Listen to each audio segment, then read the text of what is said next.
नमस्कार, मैं हूं आपके साथ अभिषेक पुंडीर। मुफ्ती सलमान अजहरी, इस जहरीले मौलाना को इस्लामिक उपदेशक कहा जाता है, लेकिन जिस तरह के भाषण देता है उससे देश की खिलाफत करने की बू आती है। हिंदुओं के प्रति यह कितनी घृणा रखता है उसका पता चलता है। इसका कहना था कि जो लोग हमसे रोज उलझते हैं, अभी तो करबला का आखिरी मैदान बाकी है, कुछ देर की खामोशी है, फिर शोर आएगा, आज कुत्तों का वक्त है, कल हमारा दौर आएगा। ये इस मौलाना का इकलौता बयान नहीं है, इसकी नफरत इससे भी ज्यादा है। कौसर साहब, इस तरीके की जो बयानबाजी है सरकार के खिलाफ लगातार, हिंदुओं के खिलाफ लगातार, आखिर ये संदेश क्या देना चाहते हैं? आपने शायद पहली बार इसको सुना होगा, इसलिए आपको इतना अचंभा हो रहा है।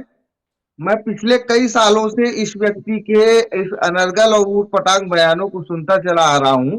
जी। इसमें तो इसने बहुत ही कम कहा है, तो आपको इतना नागवार गुजरा है। इसके पूर्ववर्ती बयान अगर आप देख लें तो जिस प्रकार से ये बयान देता है वो भारत के खिलाफ अघोषित रूप से युद्ध करने वाले इसके बयान रहते हैं। और अगर आप इसको देखना चाहते हैं तो इसके पुराने वीडियोस को देखें। 2022 में इसने कानपुर में आकर के उत्तर प्रदेश के मुख्यमंत्री योगी आदित्यनाथ को चैलेंज किया था। और बहुत से बयान हैं, ये कोई इसका नया बयान नहीं है। ये लगातार घूम घूम करके इस प्रकार के बयान दे करके भारत में नफरती माहौल तैयार कर रहा है और भारत के की जो है सामाजिक जो ताना बाना है उसको बिगाड़ने का लगातार कई सालों से काम कर रहा है।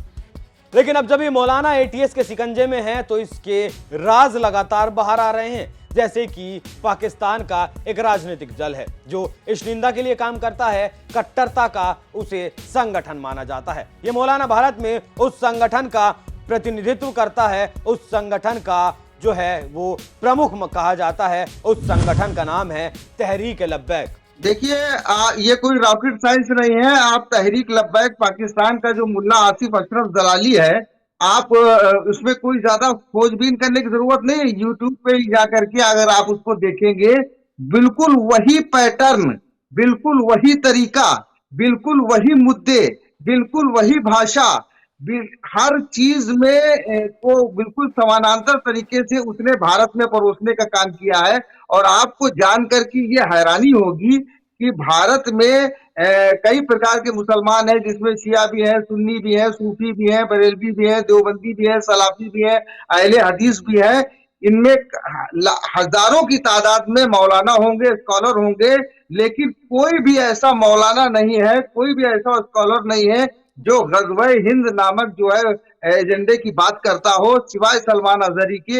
यही वो व्यक्ति है जो हूबहू तरीके से पाकिस्तानी पैटर्न पर की बातें करता है, उसी तरीके का नफरती माहौल भारत में तैयार करता है।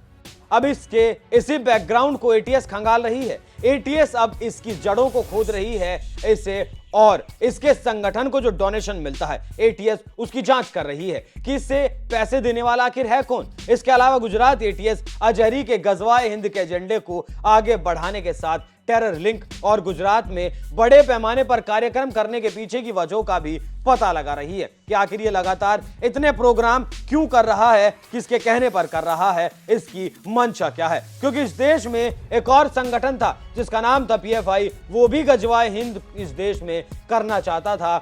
इस संगठन का ऐसा कहना था कि वो 2047 तक देश को गज़वाए हिंद कर देगा, मतलब हिंदुस्तान में इस्लामिक राज कायम कर देगा। लेकिन अब ये सरकार के रडार पर है और जिस तरह से ये पाकिस्तान के संगठन से जुड़ा है, और अगर पाकिस्तान से इसका कोई टेरर लिंक मिलता है या फिर कोई फंडिंग का लिंक मिलता है तो फिर ये अपने आप सब कुछ उगलता हुआ नजर आएगा, साथ ही जेल से बाहर भी नहीं निकल पाएगा। वो तो खैर जांच का विषय है, लेकिन इस जहरीले मौलाना को जो सुनते हैं उन्हें भी इसने जहरीला बना दिया। वो हमने देखा कि जब इसकी गिरफ्तारी की गई थी तो कैसे मुंबई की सड़कों पर तांडव किया गया था। और इस देश में इकलौता जहरीला मौलाना नहीं है, इसका समर्थन करने वाले और भी तमाम मौलाना हैं, जैसे बरेली से आने वाले मौलाना तोकीर रजा। तोकीर रजा सलमान अजहरी और उसके बयानों का समर्थन कर चुका है, हुकूमत को भी धमकी दे चुका है। सुनिए कि हमने अपने नौजवानों को कंट्रोल किया हुआ है, अगर कंट्रोल से बाहर हो गए तो हुकूमत के लिए बड़ी दिक्कतें पेश आ जाएंगी। जैसे आपने देखा होगा कि गीजर में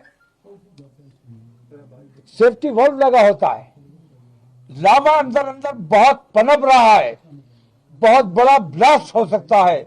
मैंने ये छोटा सा काम करके लोगों के जज्बात को कंट्रोल करने की कोशिश की है और सेफ्टी वॉल्व का काम किया है। मैंने उस प्रेशर को दूसरे रास्ते से निकाला है ताकि वो जो हमारे शहर का अमन खराब ना हो। हुकूमत को हमारा इसमें साथ देना चाहिए। अगर हुकूमत दंगा और फसाद चाहती है तो हम तैयार हैं, न पुलिस की लाठी से डरते हैं न गोली से डरते हैं। धामी पागल हो चुका है।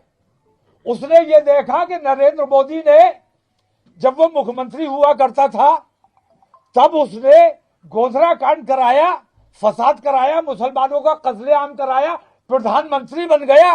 तो अब ये छोटे छोटे मेंढकियों ने भी पैर बढ़ाना शुरू किया है कि नरेंद्र मोदी प्रधानमंत्री बन गया तो हम भी मुसलमानों को सताएंगे, तो शायद हम भी प्रधानमंत्री बन जाएंगे। ये तरीके जो है ये हमारे देश को बर्बाद करने का काम कर रहे हैं। अब किसी किस्म का बुलडोजर बर्दाश्त नहीं किया जाएगा। हम जितना अपने नौजवानों को कंट्रोल कर सकते थे कर चुके हैं। ये धमकी मौलाना तौकीर रजा ने हल्द्वानी में जो कार्रवाई प्रशासन की चल रही है उस पर दी थी। मतलब इनका युवा अगर खड़ा हो गया तो ये इस देश में आग लगा देंगे और इस कट्टरता को समाज में फैलाने वाले ये चंद लोग नहीं है, ऐसे तमाम लोग हैं। तो इस देश की सरकारों को इन जहरीले मौलानाओं के बारे में सोचना होगा। जो भी ये बकवासबाजी करते हैं उस पर लगाम लगानी होगी, क्योंकि इस जहरीले जो ये बयानबाजी करते हैं उससे इस देश का विकास नहीं होगा, बल्कि धार्मिक उन्माद अक्सर इस देश में पैदा होता आया है और इस तरह ही पैदा होता रहेगा जब तक इस तरीके के मौलाना अपनी बयानबाजी पर लगाम नहीं लगाएंगे। तो सरकार को अब सोचने की जरूरत है कि ऐसे जहरीले मौलानाओं पर रोक लगाई जाए। आप इस खबर पर क्या राय रखते हैं? अपनी राय हमें कमेंट कर जरूर बताएं। नमस्कार। कि हमने अपने नौजवानों को कंट्रोल किया हुआ है, अगर कंट्रोल से बाहर हो गए तो हुकूमत के लिए बड़ी दिक्कतें पेश आ जाएंगी। जैसे आपने देखा होगा कि गीजर में सेफ्टी वॉल्व लगा होता है, लावा अंदर अंदर बहुत पनप रहा है, बहुत बड़ा ब्लास्ट हो सकता है। मैंने ये छोटा सा काम करके लोगों के जज्बात को कंट्रोल करने की कोशिश की है और सेफ्टी वॉल्व का काम किया है। मैंने उस प्रेशर को दूसरे रास्ते से निकाला है ताकि वो जो हमारे शहर का अमन खराब ना हो। हुकूमत को हमारा इसमें साथ देना चाहिए। अगर हुकूमत दंगा और फसाद चाहती है तो हम तैयार हैं, न पुलिस की लाठी से डरते हैं न गोली से डरते हैं। धामी पागल हो चुका है। उसने ये देखा कि नरेंद्र मोदी ने जब वो मुख्यमंत्री हुआ करता था तब उसने गोधरा कांड कराया, फसाद कराया, मुसलमानों का कत्लेआम कराया, प्रधानमंत्री बन गया। तो अब ये छोटे छोटे मेंढकियों ने भी पैर बढ़ाना शुरू किया है कि नरेंद्र मोदी प्रधानमंत्री बन गया तो हम भी मुसलमानों को सताएंगे, तो शायद हम भी प्रधानमंत्री बन जाएंगे। ये तरीके जो है ये हमारे देश को बर्बाद करने का काम कर रहे हैं। अब किसी किस्म का बुलडोजर बर्दाश्त नहीं किया जाएगा। हम जितना अपने नौजवानों को कंट्रोल कर सकते थे कर चुके हैं।